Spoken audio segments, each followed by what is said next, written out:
Thanks, kitties! Welcome back to Keepers of the Crypt, our Tales from the Crypt podcast that delves deep into the dungeon of horrifying delights the Tales from the Crypt always had in store for us. We are pumped that this show has finally found a streaming home on Shudder. We are so ecstatic to share our thoughts as we rewatch this show with an entire new generation of fans who may not have had the pleasure because they're not as old as us, and that's okay. But before that, a little bit of business. People, please go to Misfit Parade on YouTube. Subscribe to that channel there. That's our channel. You can find this podcast. You can find all kinds of other cool stuff we've done, including our short films. And you can find our sister podcast, the Messed Up Movies Podcast. If you love Tales from the Crypt, it is impossible to imagine you don't love yourself some messed up movies. You can find, again, that show, the Messed Up Movies Podcast, on our YouTube channel. That's Misfit Parade. Please subscribe over there. You can find the Messed Up Movies Podcast and Keepers of the Crypt wherever you find podcasts, Spotify, Apple, anywhere. Ratings and reviews help shows like us out enormously. We find ourselves today, Season 2, Episode 5, Three's a Crowd. A married couple is trying to enjoy their anniversary. However, the husband is sure his wife is cheating on him. This episode is directed by David Burton Morris, starring Gavan O'Herlihy, Ruth Sosa, Paul Lieber, and John Kassir as the Crypt Keeper.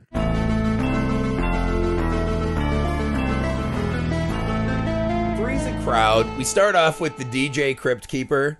So you're like, all right, this might be kind of fun, right? He's doing like a radio personality thing. Which is absolutely nothing to do with this episode, which is weird. It does not. Here's what I'll say. Right up front, I actually really like this episode. This is a purely effective kind of man unraveling story that is so mean-spirited, so brutal, that I think it just works. This is a really well-told man coming apart story. It does not have any of the kind of fun that we associate with Tales from the Crypt. Zero fun in this episode. Is probably the meanest episode we've covered so far. Which is why it may be one of my least favorite episodes. It is cruel on a level that I have to enjoy. It is incredibly dark. So and dark. Like, it's just, you kind of are like waiting for the fun part to begin. And it just keeps spiraling down and just like ends on a total flat, brutal note. It's like, oh, like, it's just like it ends. It's just like, wah, wah. Like, there's. Yeah. Well, essentially, the guy's like out of work. He's like working at a bar, I think they said. He's trying to have kids, but he can't. His rich friend. Now, this is, if I have a problem with the episode, it's this.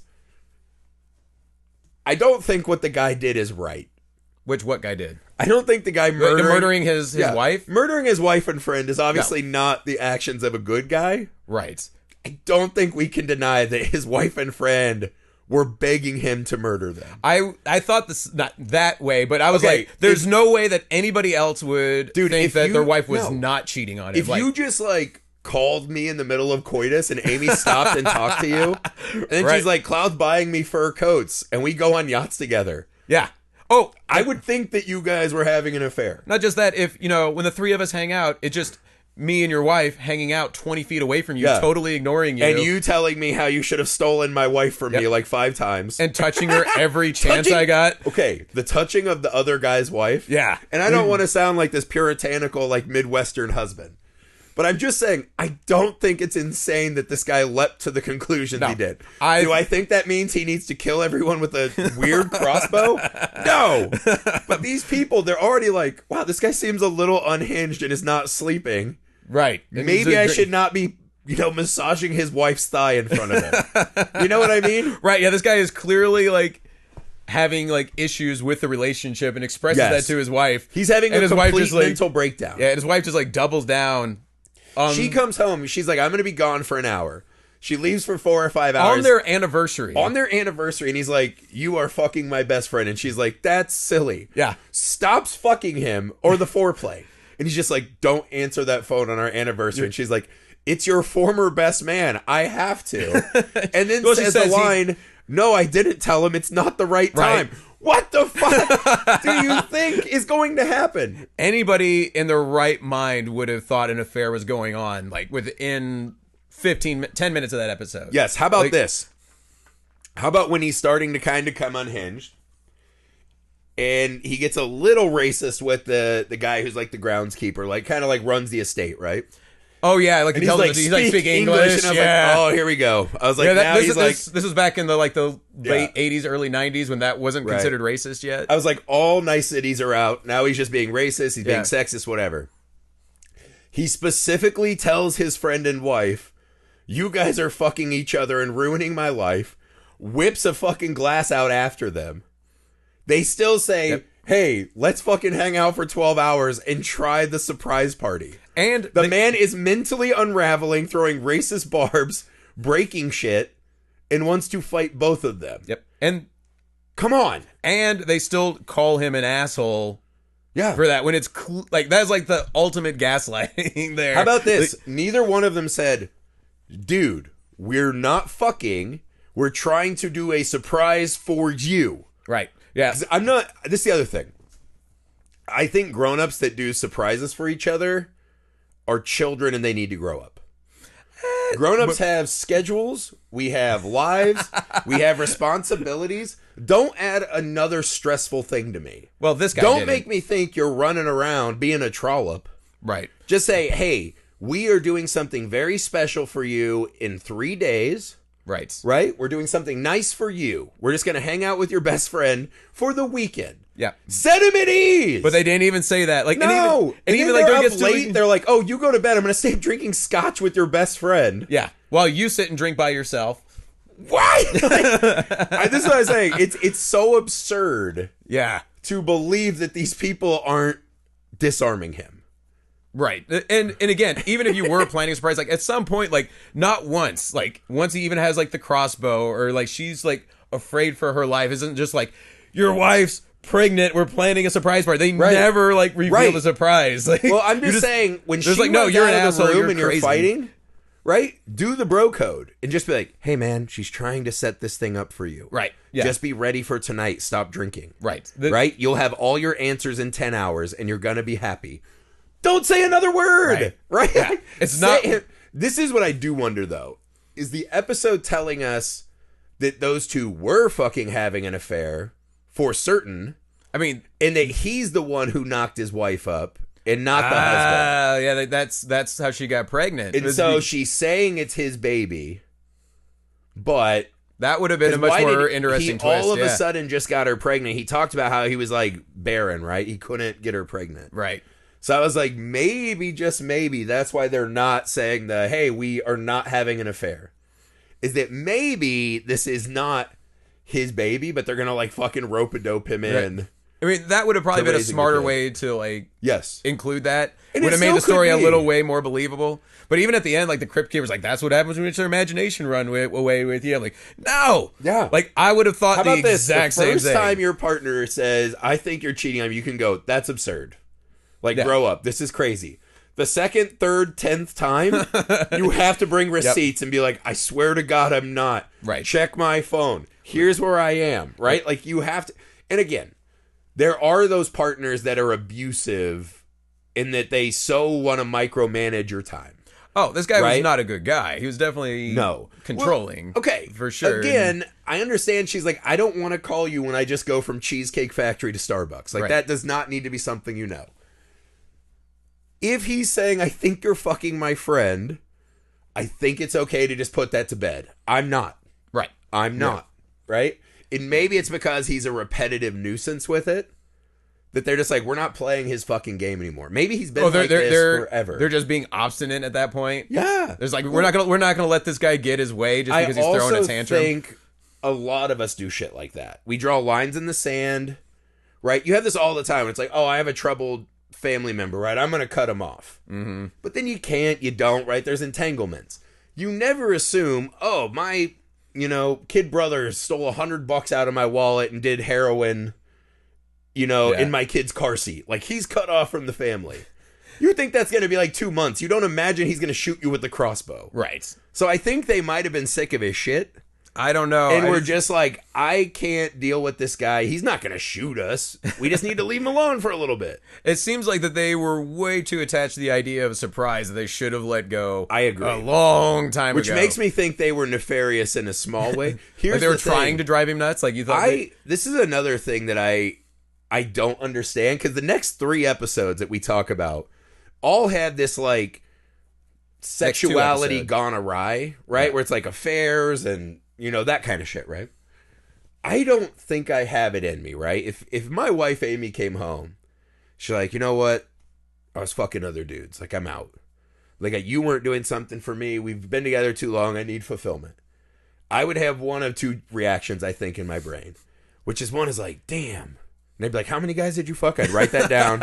And I'd say, I get to fuck twice as many girls as that. Right? And we'll still be even. Why is it twice as many? Well, because she made the first infraction. How is that even? Because she made the infraction. Okay, she broke the rules. If I break the rules, she gets double. But what if she told you ahead of time? Would it and just they don't have to be at the same time. If it's ahead of time, would it be 1-to-1? No. And she's like, you don't get a pre-schedule unless it's a hall pass level. Her hall passes are Steve Carell, Dave Grohl. I know there's another one. Steve Carell, really? Love Steve Carell. I mean, I love Steve Carell, but not like seeing him sexually. That is interesting choice to me. I think you'd be surprised. I bet he's got a following like that. Stephen Colbert, I get. Steve Carell. Ew. Yeah, no, dude, Stephen Colbert, way less bangable. You don't think so? I don't want to get lectured the whole time I'm banging. You know what I mean? That's fair. I'm still kind of thinking Colbert Report, Stephen Colbert. Ew. Yeah, I haven't really watched him much since he transitioned. Lectury Catholic? No, thank you. That's fair. That's not my good one-night stand. But I think it's so strange. I don't know if this is going to make me sound like a bad husband. I love my wife. But if she's just like, this isn't working, I don't think my response would be, if I can't have you, literally no one can, and I'm going to burn the world down. And that's like every guy's response in almost every Tales from the Crypt. I wonder if this is an older guy mentality. That hopefully times are changing, where it's like, I just don't want her to go find someone else, so she realizes that my sex skills are not as good as she thought they were. I don't know what. You just want her to live in willful in ignorance. I'm not saying I do. I'm thinking, like, imagine your wife comes home. She's like, "There's an affair." It would be hard. We have kids. There'd be entanglements. This and that. Right. This movie, they don't even have kids. Right. You just say, "Hey, we gave it a try." Yeah. I'm out. Right. Like, yeah, it's not worth all of that. Dude, I would be done immediately. I've even told Amy, my wife, I was like, worst case scenario, something goes bad. We don't even need lawyers. Right. You keep the house. Like, we'll figure the shit out. Like, I'll help out with everything. Like, we do not have to fight at all, dude. It's fine. I think this is so... Because this is where he's a really bad guy. It's like, I'm just always neurotically afraid I'll lose you. Right. And so he just tries to lock her down. You're definitely going to lose her then. Yeah. So I don't know what you... do you ever think you'd have that response? No. Absolutely not. Like, just this world-class... my mind, has always been, we've all, I mean, not everybody, but I guess I think a lot of people in their years of dating, they've gone through, nasty breakups or had somebody, cheat on them. In my mind, I'm just, instant, oh, I'm done. I'm instantly not attracted to you anymore, so bye. Well, this used to get me in trouble, because I was like, you can't even cheat on someone you're not married to. You have no That's fucking fair. Contract. It used to be, in our younger minds, I think when you had that verbal contract of exclusivity. I think that is fucking Hallmark propaganda. Yeah, you had that. That's horseshit. I never signed a contract with you. You have a mutual understanding with another person. I think that's bullshit. The whole point of dating is trying to see if you can make it. Sure. Well, you would have to actually as a matter of respect for one another, if you wanted to still be an open relationship, you have a mutual understanding about that as well. Damn, you didn't take my side on that either. I will no. I have never found anyone who's taken my side on that. So sometimes I'll float it out there to see if I can get someone to casually co-sign on that. You know what that means? You're wrong. Or, you know who else they said that to? Isaac Newton, when that apple bounced off his head. Just because he couldn't find anybody to agree with. Just because you're the first doesn't mean you're wrong. Yeah, he went to the local astronomers and they're like, "You crazy bitch." So one day, actually, we're kind of at a point. I think I was ahead of the curve. More people are open to polyamorous relationships. Yes, in the world of tenderonies, we all know that sex is this fleeting, transactional thing we do. Yeah, so they should just be calling it. We're going to do a Griffey. Hell yeah, dude. I'd be so down for that. Are we Griffies now? Yeah. Well, you wouldn't be real Griffies, but you would be on your way. That's the first step. Disrespecting your partners. No, I'm just playing. I do think it's one of those things I see in movies all the time. And again, we have a lot of this coming up. Right. I think it's so irrational. I think it's a sign of, I don't think that's a good thing. No. I love someone so much, I can't stand them to move on. That we're going to kill them just so nobody else I'd like can to have them. think Of course, that that's a terrible even thing. if I was mad, right? I have this recurring nightmare, right? Where I come and knock on the door of my house, and my wife opens the door a little bit, but like she doesn't clearly want to let me in. And in the background, there's some faceless guy playing with my kids, and they're having a great time. And then she closes the door on my face. So surely on some level, there is a fear and a sadness I would have if I lost her. That's different. That's But I somebody also taking think over I your would life. want her, like I think if she found someone else, I'd want her to be happy. Right. But there's a difference between not wanting somebody else to be with your significant other if they don't care about you anymore and somebody stealing your life. There's a different thing. I don't read it as that guy stealing my life. I think it's a reminder to me to not flippantly forget to care and give up that life. Yeah. Right? I think it's my subconscious reminding me to appreciate what you have. Think that one Hooters waitress is like really vibing you today? Are you willing to put it all on the line? You know what I mean? Because I think it's a middle-aged guy thing. I think you get to that point where like just some young girl is giving you any kind of attention or whatever, and you're like, you're like Magic Johnson when he came back for that one All-Star game after AIDS. And it's like, does he still got it? Can he still throw down at an all-star level? So as eventually it's that transition to eventually we accept that we're just like old and we have our lives set and we just have to accept it and I don't even appreciate what we have. I think a lot of people struggle with the idea that they don't have that fulfillment coming from outside, that someone is selecting you anymore. It's harder for us to just be happy that we were selected, right? I mean, and we want to continue to be selected. And I think it's a weird thing in a lot of marriages. People can't just like, your wife is choosing you every day. She doesn't fucking, shoot you with a crossbow. But that's not what you want. You want someone different to also, right? You want the fan club. Right. And it's hard for people, I think. Your sense of self-worth comes from additional people wanting you. Yeah. It's not like you have a dog at home. You're like, that's all right. You're probably nicer to new people's dogs. You're like, it's the first time I've ever seen that dog. You're like, oh, hey, you play with them for like 3 minutes. Yeah, I'm waiting. And you're like, I walked past my own dog like 3 times today. Yeah. You want the affection from the new dog. You want to prove you're a dog person to the room, dude. And I guess that's kind of just the way we're hardwired to desire the new things and take for granted the things that which makes it extra psychotic to me that there are guys that are like this one person. The fact that he's like reverse programmed, like just like to hold on so strongly to the one thing. But I think it's a sign of sickness. Oh yeah, well, I think it's an absolute sign of sickness. Oh yeah, over possession, and especially obviously this guy was obviously sick. I don't know. Maybe it's just me. I think I'd just be like, oh, you're not into this anymore. Cool, man. Let's go our separate ways. And I will say this for the show, though. It does, remembering some later episodes that we'll talk to later, it does flip the script a little bit. That there are episodes of, possessive women who, when the guy cheats, well, that was the angry shrew woman was like a classic, trope for a long time. I will say, though, we haven't talked about it yet. The ending of this episode is enough to catapult it up the ranks for me. The ending of it is what ruined it a little bit for me. Awesome. It's not even the crossbow thing, right? That's kind of silly. Right. Right up to that point. Like, still kind of like... She comes in... He's wearing her coat that the dude bought for, right? Covered in blood. Yeah, the guy's shot up on the wall. He just brutally, with no frills, strangles her to death. Right. And then he teleports, by the way. One of your most hated... He does what? Mechanisms. He teleports. Does he teleport? Don't you remember? He's like banging on the door trying to get in there, and she jumps out the window. He's on the second story. As soon as she lands on the ground, he's right behind her. I assumed there was some moments of like her being like, ow, ow. Right? So maybe I made that up. But yeah, it's probably not chronologically accurate.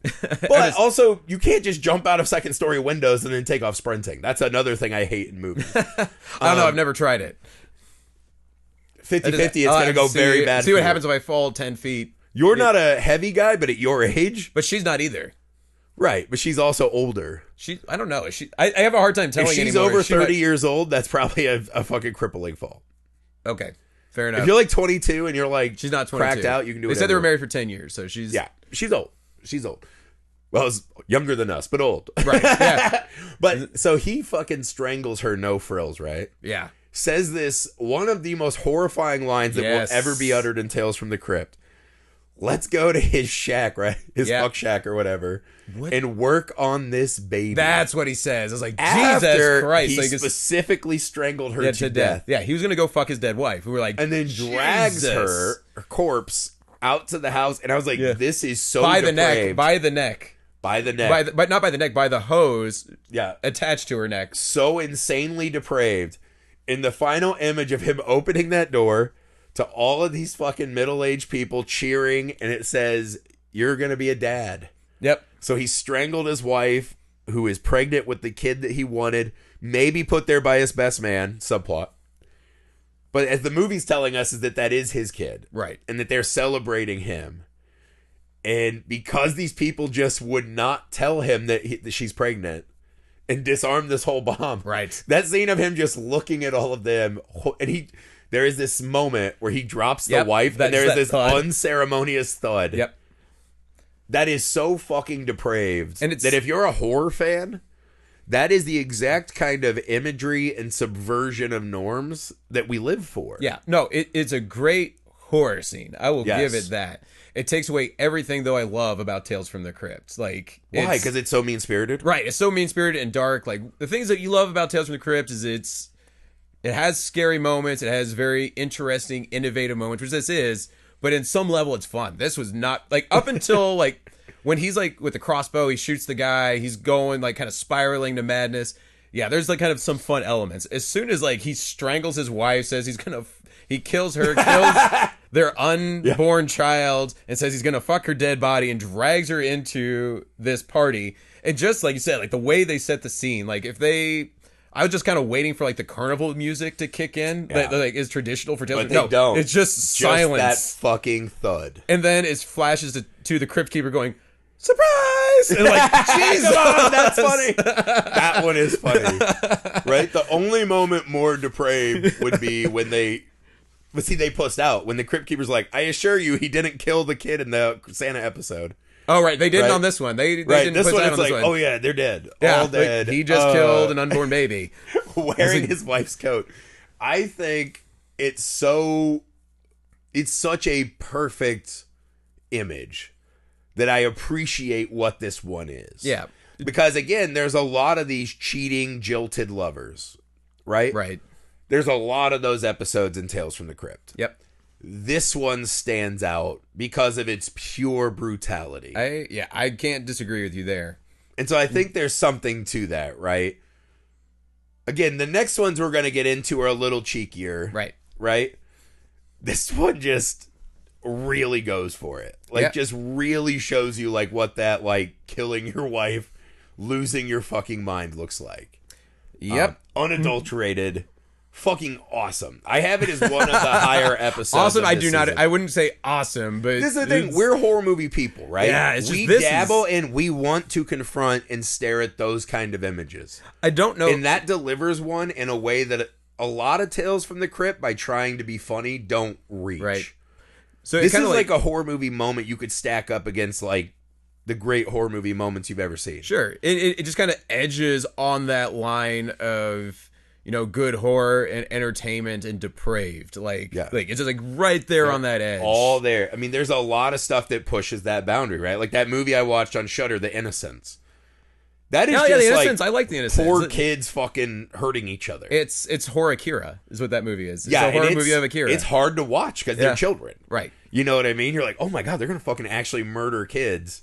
The kids murder kids. Yes. It's like, I mean, Speak no evil. Yeah. That's a hard fucking movie to watch, right? Especially when you're a parent. You're like, that is like a new nightmare for you after you watch that movie. Like, it's you watch that movie and you're immediately like, I got to sign up for Krav Maga or something. Or become a gun guy, whatever. But I think I want to go to that place. And a lot of Tales from the Crypt sacrifices that place for fun. Not saying that's right or wrong. But when you get an image that good, you have to appreciate it as a horror appreciate it for the effect and the art that it was.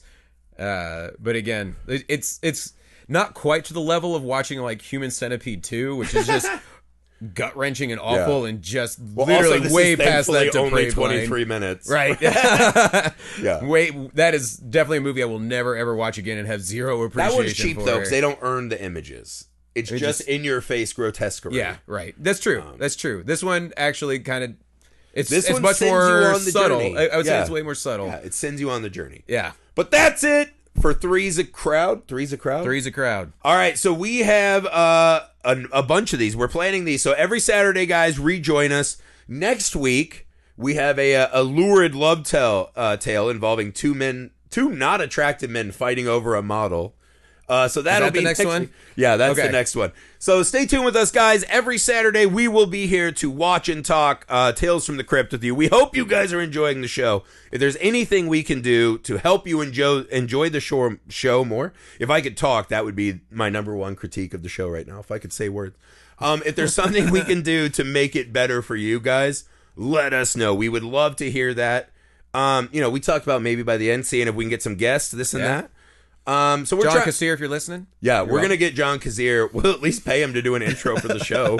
I mean, we could do just a cameo and just like put him in front of the microphones. Yeah, that's right. Just fucking do an intro to the show for us, right? And we'll pay you whatever the fuck cameo's in. So that's not like impressive. That's just $1 thing. Right. But guys, thank you so much for your time. We will be back next week with another delightful Tale from the Crypt. Bye! Good night, fear fiends.